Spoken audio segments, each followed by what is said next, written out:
All-Star weekend in the books. Well, at least All-Star Friday and Saturday, which is what I'm here to talk to you guys about. What is going on, y'all? 5 Sports Talk back at it with another video, of course, talking, like I mentioned, NBA All-Star weekend. And basically going to give you guys my quick recap of everything that's happened thus far and my thoughts on it. So, of course, if you guys didn't check it out, I made predictions for All-Star Weekend. So, I'm going to be discussing my predictions as well. So, with that being said, let's get right into it. So, I'm going to start the events in chronological order, which means I'm going to start with Friday night. But believe me, I have got a lot to say about the three-point shootout and the dunk contest especially. So, you don't want to miss that, but I will get to that very shortly. We start with Friday night, of course, with the celebrity game. And I did predict Quavo to win MVP as Team Clippers won this game. Now, honestly, there was really no analysis in this one, obviously, in terms of breaking down the game. This is the damn celebrity game. But the fact that Quavo, I knew he was going to win because Quavo can ball, folks. I'm telling you, Quavo can ball. A lot of people didn't know that. And it was funny on Twitter. People were saying, yo, like the Pelicans or the Hawks need to give him a 10-day contract because he could ball.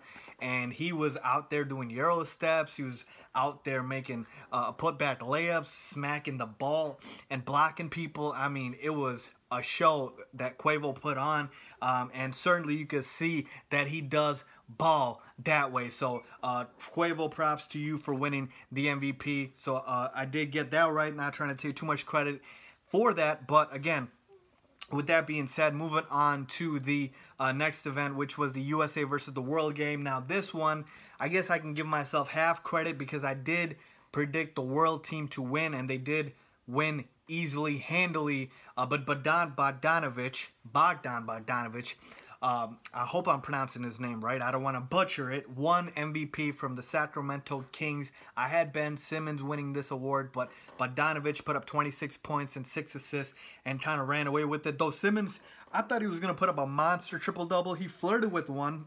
He had 11 points, 13 assists, and 6 rebounds, but really did not do enough. I fell down the box score to win MVP, but of course his team did win, so I guess I could take half credit, if you will, for that. But there was just too much talent on the World side, so this was an easy prediction for me. You had Simmons, Embiid, Saric.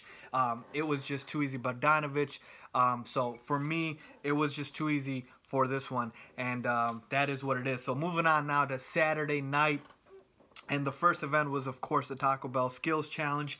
And in this one, Joel Embiid was my pick. Now, of course, Embiid got off to the hot start and he advanced past round 1. But then in round 2 against Lauri Markkanen, who was my sleeper, by the way, he was my dark horse pick, he cheated.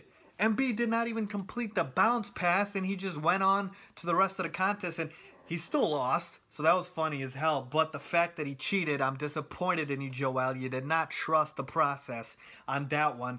But Lauri Markkanen advanced, but he lost to Spencer Dinwiddie in the final round. So I guess salute to Spencer Dinwiddie. I said I was happy that Dinwiddie was invited to All-Star Saturday because he needs to get some recognition. He's been balling out during the regular season. So happy for Spencer Dinwiddie, but I would have liked to see Joel Embiid win it, or at least Lauri Markkanen. So I guess I was close, but obviously no cigar on that one. Before I get to the next event, which was the three-point shootout, can I just say this event needs to be completely redone. I mean, I know I don't have a problem with the bigs in the event. You can have all the big men, though Al Horford and guys like Andre Drummond. Really, you can do better than those big men. I would have liked to see Boogie in it if he was healthy. But can we redo this whole map of the event? I mean, it's way too quick and it's way too easy. You weave through a few cones or a few standing standing dummies, and then you throw one bounce pass, you make a layup and a 3. Like, my God, the Shooting Stars competition a couple years ago when that was still in play, that was harder than this skills challenge is. So I just have an issue with the skills challenge itself. It's not a very fun event. Guys barely try. Before, they used to try to get the fastest time. You don't even try to do that anymore. So it's very anticlimactic, very boring, very dull, and just too easy. You need to change it up. I don't have a problem with the bigs being in it. That's fine. The big men can do anything these days that guards can, but you need to change up the format, and you need to change up the course for sure, because it is way too quick and way too easy. Let's move on to the three-point shootout, and my pick in this contest was one Bradley Beal.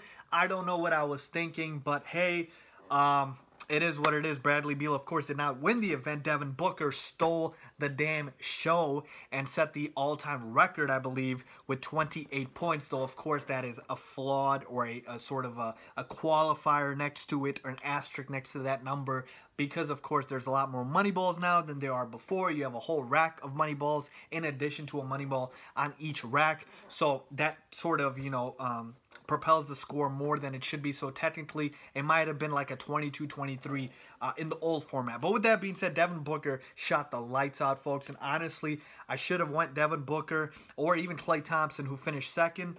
I tried to get too cute. Bradley Beal, he just completely collapsed on that first rack. He just did not get off to a good start. And when he was bad in the first couple racks, it was just too hard for him at the end. Even though he did get hot, it was just not that easy for him. So he didn't even advance past the first round. Tobias Harris, I was impressed with him. He kind of showed up, but this is the problem with guys like Tobias Harris. He jumps too much in his jump shot, so he tired out. He started off real hot. I think he had 14, 15 straight and then completely collapsed. So this contest is still won by the pure shooters, and Devin Booker's wrist game, the flick of the release and that hang time of the wrist is crazy. Dude's jump shot is pretty as hell, okay? His jump shot next to Klay Thompson, I mean, those are the top two prettiest looking jump shots in the game. Not saying Bradley Beal's jump shot's not pretty either, but for some reason, Brad just didn't have it going today. Like I said, just missed the first rack. Can we talk about Paul George for a second, though? My God, Paul George, you cannot embarrass yourself like that. I mean, Twitter was just roasting Paul George. 9? Can you get double digits, PG? My God, building a bricks with those damn threes. Oh my goodness, Paul George was just completely embarrassing himself out there. That was bad. That was really bad. Like I said, Eric Gordon did not show out either. Overall, the three-point shootout was pretty lackluster as well, because a lot of guys did not do well. I mean, besides Klay and D Book and Tobias Harris, who are obviously the guys that advanced, overall, it was pretty mediocre to me, okay? Even though, obviously, it was better than the next event I'm going to talk about, but it was still overall, to me, a bit mediocre. A lot of the guys that I expected to show up did not show up. But with that being said, Devin Booker did still put on a show, so happy about that.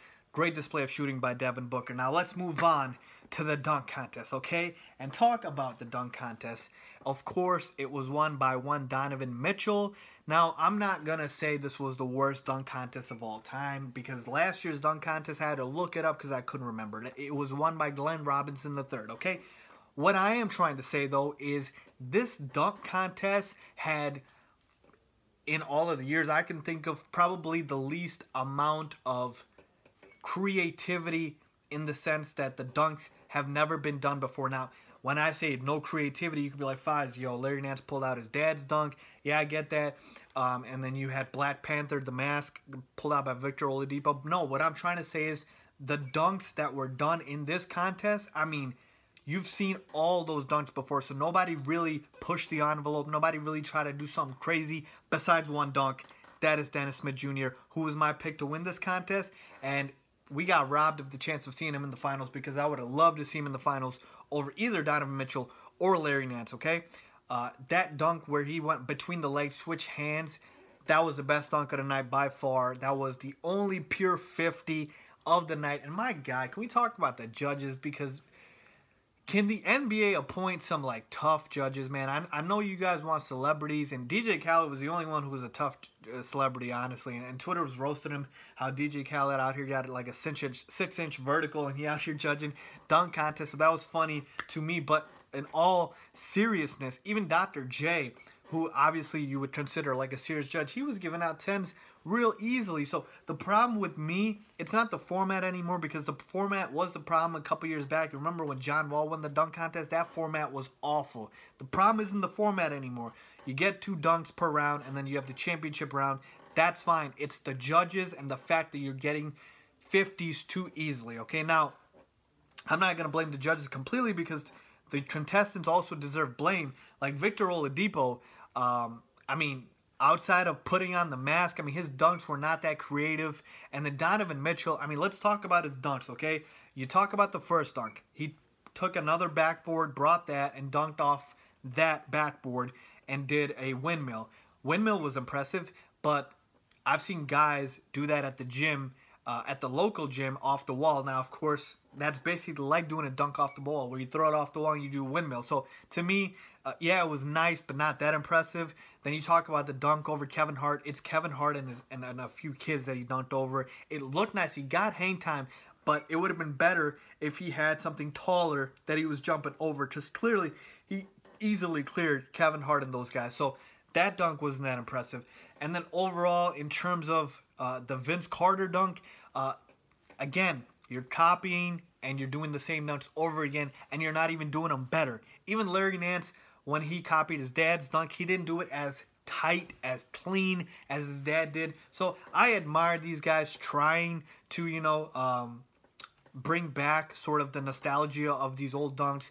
The Vince Carter's 360, you know, windmill, Larry Nance's rock the baby cradle. But they just did not do it as cleanly and with as much hype and kind of like swag that you kind of want in a dunk contest participant. So that was the biggest thing for me. Very lackluster, honestly. And Donovan Mitchell, I'm not going to say he wasn't deserving, because nobody in this dunk contest really got robbed, if you will. But like I said, the only dunk that was impressive in this entire contest was done by the guy that I thought was going to win, which is Dennis Smith Jr. Now, obviously, Dennis Smith Jr. did not even make it to the second round, because that first dunk, he tried it one time and he didn't get it, so he kind of chickened out and did an easy dunk, which was, I'm not going to say easy, but he did a double pump, which got a very low score. Probably should have gotten a higher score. I think he got like a 39. He probably should have gotten like at least a 42, 43.